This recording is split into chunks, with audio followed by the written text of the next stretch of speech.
Hey yo, what up? It's your girl bewltchedfaun, coming in with episode 26 of Fawn's Horror Corner, a series where I watch a random horror movie on Tubi and we talk about it. This week I watched Stigmata from 1999. The description Tubi gave us was, bleeding sores matching Jesus' crucifixion wounds develop on an atheist woman, and a skeptical priest investigating uncovers dark forces at work. So I have seen this before, but it was when I was way younger and I couldn't really take in anything vital from the movie, so I went into this fairly fresh and excited to watch this film as an adult. Trigger warning ahead if you are sensitive to flashing lights, and view at your own discretion, because there are so many instances of flashing lights in this and I can't edit out every second of it, unfortunately. But with that out of the way, let's get into the movie.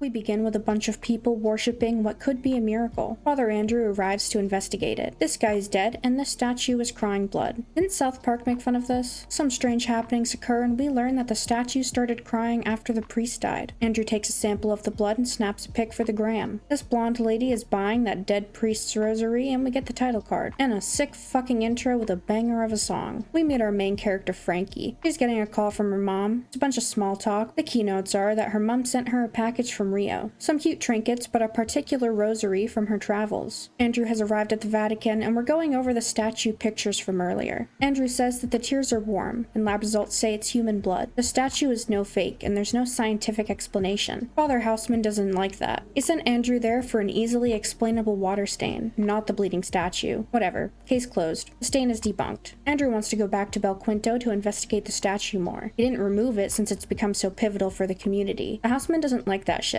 They should be worshipping the church, not the statue. They bicker back and forth about it more, and ultimately, Andrew gets the shit end of the stick here. So, we move on. Frankie returns home after work and is chilling in the bath. This bird flies in and scares our girl, and after a moment of calm, she gets pulled underwater. Trying to fight her way out, wounds beginning to appear on her wrists. She's taken to the hospital, and there's a lot of blood. While attempting to stabilize her, she sits upright and screams, then passes the fuck out. But hey, she's back to normal now, and she doesn't really remember anything. But those wrist wounds are really deep. Turns out that they're puncture wounds, created by the entry of a sharp object. Both wounds are completely identical too. The doctor asks about Frankie's personal life, clearly not convinced that these weren't self-inflicted. Frankie stands firm that this isn't the case. She's back home now, left with this huge mess. Donna is staying the night with her and asks if she smells flowers. Guess not. Bedtime it is then. Andrew is gifting this old guy with some Pall Mall cigarettes. Real talk, I worked at a gas station for a while and it was an awful experience. But the boomers that asked for Pall Mall cigarettes never failed to be the most insufferable customers I dealt with there. Andrew feels conflicted about his job right now, and this old guy is pretty baller at translating shit. Frankie walks into work, insisting she's aight, and has her first client of the day. But there's commotion outside, and she stops to take a look. This bitch is gonna drop her baby in the road. Frankie panics and runs outside and into traffic, yelling about the baby. But upon getting there, there's no baby at all, and Donna comforts Frankie. Now we're on the subway, which gives me Final Destination flashbacks. Frankie notices multiple religious figures nearby, and gets up to ask the priest if he's Andrew Kiernan. He is not, but he'll still help. Suddenly the subway gets real fucky and everyone is tossed around too. Frankie pulls herself up, but now she's getting whipped by an unseen force. And the priest is pretty shook. Now we're at the hospital again, and she's getting some tests done. Turns out she's completely rational and healthy, but maybe she has epilepsy, which is ironic for a movie with so many flashing lights. Andrew is summoned for his next task. He asks about the church with the statue, but now they have no record of it. It ain't one of their churches. A video gets pulled up. It's the subway from earlier where Frankie got whipped. Much to his dismay, Andrew's new task is to investigate Frankie's situation. She walks into work, tries to get a customer started, but they don't want her to do their hair. Her co-workers gossip about her and she calls their asses out. And there's Father Andrew. He doesn't have an appointment, but he'll get a trim. They have small talk and he introduces himself, and she says she's been expecting him. Now they're chatting at a diner. He tells her he was tasked with speaking to her, and it's time for the interview. He asks if she goes to church. She says, nah, I don't go to church, and I don't believe in God. So cool, that's case closed for Andrew. That's because Stigmata only happens to deeply religious people. So we get some Jesus lore. Let me summarize. When he died on the cross, he died with 5 wounds. His back got whipped, 4 head gashes from the crown of thorns, nails through his hands and feet, and lastly, a spear through the side. Stigmatics deal with brutal spiritual pain assaulted by visions of evil, and it manifests in their bodies, which the church believes is a gift from God. She hands him paper. She doesn't know what it says, but the handwriting is hers. Well, it's in Italian and translates to, split a piece of wood and I'm there. lift a stone and you will find me. Frankie considers it a warning, as something that she can't escape. She gets mad and abruptly leaves the diner. Now it's party time. Time to get shit-faced. Frankie thinks that God is ruining her life. She gets walking, but something is happening and now her head is bleeding. Then she runs outside and into traffic again, causing multiple accidents. Andrew is waiting outside her apartment when she returns home, but she runs away and he follows her to this alley. And it's kinda spooky. She's speaking and carving some shit I don't understand. She's yelling some weird shit too, and now Donna is here. Frankie collapses. She was brought to Father Durning's church to recover. Andrew passes the audio from last night over to the translation guy. Now he's visiting Frankie, who says she can't have stigmata because her wounds are in the wrist, not the hands. But actually, there's no way his body could have been supported through the palms, so the wrist is more accurate. And those words she's repeating is in Aramaic, a dialect that was used in the time of Jesus. So she's having an existential crisis right now. Andrew is visiting Frankie, but she's up to some weird shit again, writing some unknown text on her walls, and he sneaks some pictures. He asks, "Who are you?" And she's fucked up. She moves over to her bed and the water seems to refresh her, I guess. Now she's just depressed and smelling flowers again. The newspaper gets brought to Houseman at the Vatican. There's an article about Pennsylvania and the Stigmata situation. Andrew is going to be ordered to wrap up the investigation and return at once. We get some Andrew lore, so let me summarize. He used to be an organic chemist and later became a priest to fill in some holes. Like how suddenly our void planet out of nowhere started to sustain life. And only God could have done that. Things are nice and peachy, until they aren't. And now shit is getting fucky again. She just got hit with the 4th stigmata, and the last one is the spear. They have a chat about other stigmatics, but it's all shit we know, except that a smell follows the wounds. The odor of sanctity, the flowers she keeps smelling. Pictures of the text get sent to our translator, and he's panicking big time. He reads some that say, "The kingdom of God is inside you, and all about you." He then says, "Drop this and forget about it, and don't send more." Houseman shut down some gospel translation a few years ago. Completely new gospel was discovered. It could have been Jesus' actual words. Our translator is covering his ass because shit is getting pretty real, and someone else was caught in the mirror on her wall. That's fucking spooky. The priest is snooping and found the files that were sent and get them printing, and snitches to the big boss, who is not fucking happy. Our translator calls a friend and tells him about the new gospel in Pittsburgh, but that's all he can offer. Otherwise, Houseman will kill him. Andrew visits Frankie. She's big chillin' right now and healing pretty well. He moves to the new gospel wall and she's completely painted over it all because she got bored. Frankie tries to push Andrew into something romantic and the rejection summons an otherworldly voice. Now she's fighting and throwing around Andrew. She gets tossed around and is now levitating above her bed, and Andrew eases her down to the floor, calming the storm for now. Frankie wants cuddles, so the two cuddle a bit. There's a knocking at Frankie's door, and Houseman himself is visiting, walking straight into the cuddle session. He orders for Frankie to be taken to the archdiocese right away, and now she's being treated in this big fancy bed. Andrew gets interrogated about the new gospel writing. Houseman is mad that the pictures weren't sent directly to him, and tells Andrew that he's off the case now. They fight for a while longer, but it doesn't go anywhere. The priest that our translator spoke to is meeting with Andrew. He calls that writing the most significant Christian relic ever found, because it's the gospel of Jesus Christ, in his own words in Aramaic. But the Vatican fears that this could destroy the authority of the modern church due to the fact that these are direct instructions from Jesus to his disciples at the Last Supper about how to continue after he goes. He explains that you don't need a church to worship. The kingdom of God is inside you and all around you. The priest from the beginning who died, he had the stigmata, and Frankie is now his messenger. Houseman, the big boss, will never let this get out. Andrew is hauling ass back to Frankie, and Houseman pulled up in front of Frankie saying some shit that goes way above my head. The priest inside her is trying to fight back, and now she's alone with him and being choked because he's just a little fucking freak like that. He tells her she won't destroy his church, and Andrew busts in to pull back Houseman. Now the two are fighting. He tells Houseman that he knows everything, all of the secrets about the new gospel, and returns to Frankie, who is lighting the room up. Andrew speaks to the dead priest and says he'll be your messenger, and says a prayer or something, but it seems to have worked. She's calm again and he carries her out of the burning room and brings her outside. She wakes up and they kiss, and all seems peaceful again. Andrew visits the crying statue once more and finds where the new gospel was stashed along with the priest's translation notes. And there's a bit at the end talking about a scroll being discovered, which was said to be the secret saying of the living Jesus. It's considered to be the closest thing we have to the words of historical Jesus. But alas, the Vatican considers it to be heresy. And that's it. That's the movie. Let's get into my afterthoughts.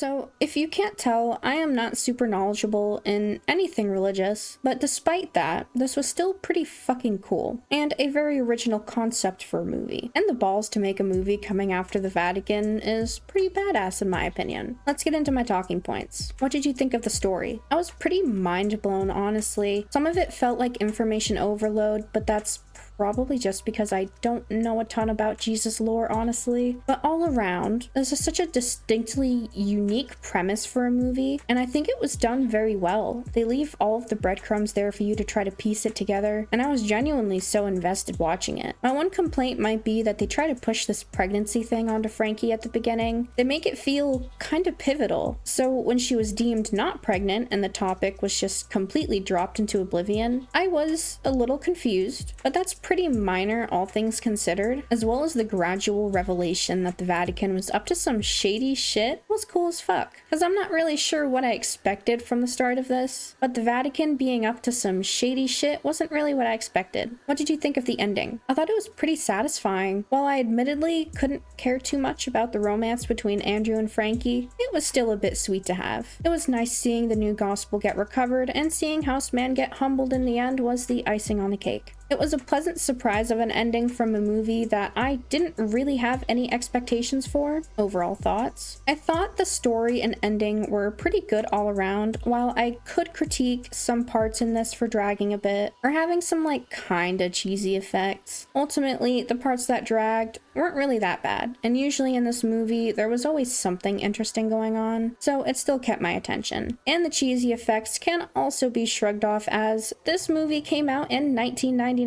I mean, who am I to complain about that? I feel like all things considered, the effects at the time were probably pretty fucking crazy, so I can't dog on it much for that. Favorite kill? Did anyone really even die besides the priest at the beginning? I can't say that was a favorite. He was just a guy that was wronged by the Vatican. I guess there's no favorite kill this episode. Best and worst characters? Donna was the best. That girl was a fucking ride or die, and I need me some friends like that. What an absolute homie right there. Worst character is going to the most obvious, Houseman. He made a good villain, and his character was committed to the cause, and it was pretty scary to think of a person in a position of power like him acting like that. We have two notable faces in this movie. Our first notable face is actress Patricia Arquette, who played Frankie. I recognized her voice immediately as I love Little Nicky, and she also killed it as Dee Dee Blanchard in the act. And the second is actor Jonathan Pryce, who played Houseman, who I mostly recognize from Game of Thrones as the High Sparrow, and from Pirates of the Caribbean as Governor Swan. Some good songs I found throughout this, which I will link in the description, were Mary Mary by Chumbawamba and Release by Afro Celt Sound System. As for the tier list, I think this deserves the A slot, and that's mainly because due to my lack of religious knowledge, some of this shit went so far over my head that it was like information overload because it was all so totally new to me, which left me a bit overwhelmed. I loved the story, and there were some really nice shots throughout the movie that I loved, so I think A is where I'll place it. And for Character Hall of Fame, no one has been added, which is okay, but Donna is a ride or die, and definitely an honorable mention. Well, that's all I got. Thank you for watching. If you're still here, I upload these every Saturday around 12 p.m. Eastern, as long as life doesn't get in the way. So if you enjoy, then feel free to like, comment, or subscribe. Do what you want. I can't tell you what to do. My socials are down below, as well as the link to the movie so you can watch it yourself and form your own thoughts and opinions. Let me know what you think if you decide to watch it. Next week, we will watch a new random horror movie and see where that takes us. Thank you one more time for watching. Stay safe and spooky, y'all.